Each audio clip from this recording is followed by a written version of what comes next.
महत्त्वाच्या बातमीने सुरुवात करूयात। पुण्यात वेळेत उपचार न मिळाल्यानं गर्भवती महिलेचा मृत्यू झाल्याच्या घटनेनंतर पुणेकर आक्रमक झालेत। या घटनेचे पडसाद आज उमटलेत।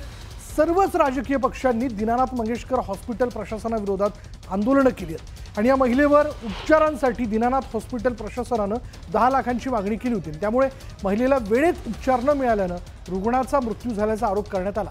आक्रमक आंदोलकांनी रुग्णालयाच्या नावाला काळं फासलंय, तर रुग्णालयाबाहेर चिल्लर देखील फेकण्यात आली।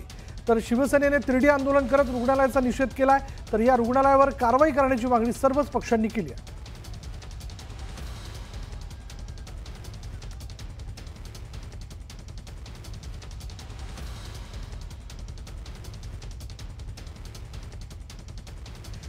दीनानाथ मंगेशकर रुग्णालय प्रकरणावरून भाजप देखील आक्रमक झाली आहे। ज्या डॉक्टरांनी 20 लाखांची मागणी केल्याचा आरोप करण्यात आला आहे त्या डॉक्टरांचं खासगी क्लिनिक फोडण्यात आलं। डॉक्टर सुकृत घैसास असं डॉक्टरांचं नाव आहे। भाजपच्या महिला पदाधिकाऱ्यांकडून क्लिनिकची तोडफोड करण्यात आली। दरम्यान हे रुग्णालय सुकृत घैसास यांचं नसून त्यांच्या नातेवाईकांचं असल्याची माहिती समोर आली आहे।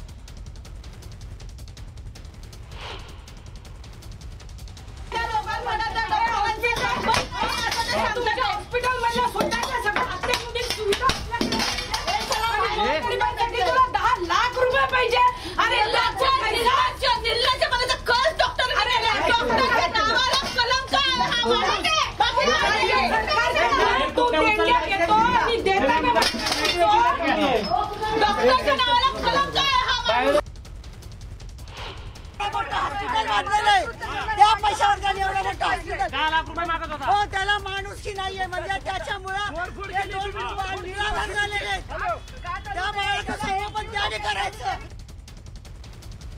दीनानाथ मंगेशकर हॉस्पिटल प्रशासनाच्या मुजोरपणामुळे त्या महिलेचा मृत्यू झाल्याचा आरोप नातेवाईकांनी केला आणि त्यावेळी नेमकं काय घडलं पाहूया। यामध्ये जर आपण बघितलं तर 28 तारखेला आम्ही रुग्णालयात पोहोचलो, रुग्णाला घेऊन पोहोचलो असं मनीषाचे नातेवाईक तनिषाचे नातेवाईक म्हणतात। तर 28 तारखेला आम्ही रुग्णालयात घेऊन गेलो,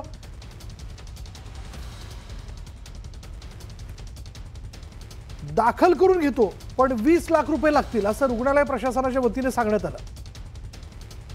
त्यावर तनिषाचे नातेवाईक असं म्हणाले की आम्ही त्यावरती त्यांना प्रश्न विचारला की यात काही कमी होईल का। त्यांनी म्हटलं की आता 10 लाख डिपॉझिट भरा, तुमची ऐपत नसेल तर ससूनमध्ये जा असं उत्तर देखील रुग्णालय प्रशासनाकडून देण्यात आलं। हे सगळं तनिषा समोर म्हटलं आणि त्यामुळे तिला टेन्शन आलं असं तनिषाच्या नातेवाईकांनी म्हटलंय। आमची 3 लाख रुपये भरण्याची तयारी होती असं देखील रुग्णालय प्रशासनाला तनिषाच्या नातेवाईकांनी उत्तर दिलं। त्यावर रुग्णालय प्रशासनाने असं म्हटलं की 10 लाख भरा तरच रुग्णाला दाखल करून घेऊ। डॉक्टर घैसास यांनी सांगितलं की 10 लाख भरत नाही तोवर दाखल करून घेऊ नका असं उत्तर तनिषाच्या नातेवाईकांनी दिले तपासादरम्यान। त्यावरती रुग्णालय प्रशासनाने असं म्हटलं की कुठेही जा, तुम्ही कोणाचेही पीए असा तरी पैसे घेतल्याशिवाय पेपर करून घेणार नाही असं उत्तर, निर्लज्जपणे असं उत्तर रुग्णालय प्रशासनाने दिलं। त्यावरती 10 लाखाचा खर्च एका महिन्याचा होता पण तो खर्च आत्ताच तुम्ही मागत होते असं देखील मनीषाच्या नातेवाईकांनी म्हटलं। त्यांनी सांगितलेलं जोपर्यंत हे रिलेटिव्ह 10 लाख रुपये भरत नाही तोपर्यंत त्यांचं ॲडमिशन करायचं नाही। आम्ही 2-3 वेळा ॲडमिशन डिपार्टमेंटला गेलो, ते सिनियर बिलिंग डिपार्टमेंटचे होते की मीनाक्षी गोसावी मॅडम, ते बोलले की तुम्ही कोणाकडे जा, केळकर सरांकडे जा, तुम्ही कुठल्या मंत्र्याचा पीए असू दे काही असू दे आम्हाला त्याशी घेणं देणं नाही आहे। आम्हाला सुश्रुत घैसास सरांनी सांगितलेलं आहे पैसे घेतल्याशिवाय हे करायचं नाही, पेपर करायचं नाही। तिथं नेलं होतं, वेळेवर त्यांनी उपचार केला असता तर नक्कीच आमचा पेशंट चांगला घरात असता आणि आज ही वेळ आली नसते आमच्यावरती। खूप वाईट घटना घडली त्या चिमुकल्या बाळांना ना, खूप वाईट। आता त्यांच्यावर आता आईची नाक खूप ती झालेली। पुण्यातील दीनानाथ मंगेशकर रुग्णालयात गर्भवती महिलेचा मृत्यू झाल्यानंतर वातावरण चांगलंच तापलं। या प्रकरणी रुग्णालयाची चूक नाही, उलट ॲडव्हान्स मागितल्याच्या रागातून संबंधित कुटुंबियांकडून तक्रार करण्यात आली असल्याचं रुग्णालयाने स्पष्ट केलंय। रुग्णालयातील तज्ञ समितीच्या अहवालात काय बघा, त्यांनी असं म्हटलंय की ईश्वरी भिसे 2020 पासून रुग्णालयात उपचार घेत होत्या, सल्ला घेण्यासाठी येत होत्या। 2023 मध्ये प्रसूतीमधील धोके लक्षात घेत मूल दत्तक घेण्याचा सल्ला त्यांना देण्यात आला. प्रसूतीपूर्वी आई बाळाच्या सुरक्षेसाठी किमान 3 वेळा तपासणी आवश्यक असते. ईश्वरी यांनी तपासणी केली नाही. रुग्णालयाला त्याबद्दल त्यांनी माहिती देखील दिली नाही. 15 मार्चला इंदिरा IVFचे रिपोर्ट घेऊन त्या डॉक्टर घायसासांना भेटल्या. अतिशय जोखमीच्या धोकादायक प्रसूतीबाबत घायसासांनी त्यांना माहिती दिली.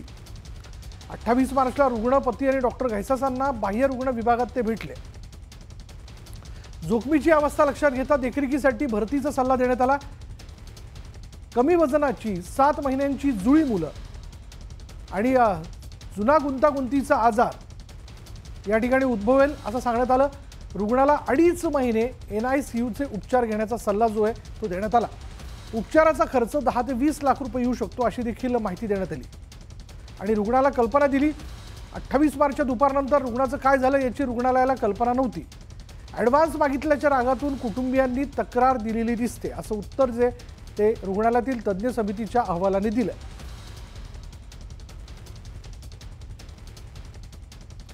मुजोरी करणारं हे रुग्णालय सरकारकडून किती फायदे मिळवतं पाहूया. दीनानाथला राज्य सरकारकडून मिळणारे फायदे पुढीलप्रमाणे. 1 रुपया नाममात्र दरानं 99 वर्षांच्या भाडेपट्ट्यावर 9 एकर जागा त्यांना देण्यात आली. पुणे महापालिकेकडून बांधकाम करण्यासाठी अतिरिक्त FSI दीनानाथ रुग्णालयाला देण्यात आला. मिळकत कर आणि पाणीपट्टीमध्ये मोठी सूट देण्यात आली आहे. या बदल्यात गरीब रुग्णांवर मोफत उपचार करण्याचा करारनामा हा करण्यात आला.